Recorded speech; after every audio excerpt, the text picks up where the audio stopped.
ভারতে এমন একটি গ্রাম আছে যেখানে পাখিরা নিজেরাই এসে আত্মহত্যা করে। কি অবাক লাগছে, তাই না? আসামের পাহাড়ি অঞ্চলের একটি ছোট্ট গ্রাম হলো জাতিঙ্গা।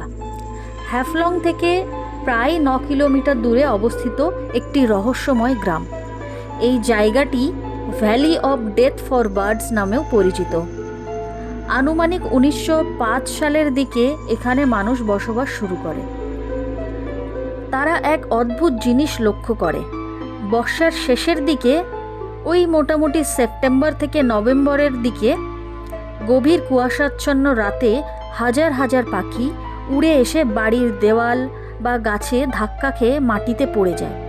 স্থানীয় মানুষ মনে করেন কোনো কালো জাদু বা অশুভ শক্তির কারণে এমনটা ঘটে। বিজ্ঞানীরা মনে করেন এটি কোনো আত্মহত্যা নয়, কুয়াশা, পাহাড়ি অঞ্চল আর গ্রামের আলো, এই সব মিলিয়ে পাখিরা তার দিক হারিয়ে ফেলে এবং এই দুর্ঘটনা ঘটে। তবে এই ঘটনা কেন শুধু জাতিঙ্গাতে হয় তা আজও অনেক মানুষের কাছে রহস্যময়। এরকম অজানা তথ্য জানতে, নতুন নতুন জায়গা সম্পর্কে জানতে আমার চ্যানেলটিকে সাবস্ক্রাইব করো। আর যদি ভিডিওটি ভালো লাগে তাহলে একটা লাইক দিয়ে পাশে থেকো। ধন্যবাদ।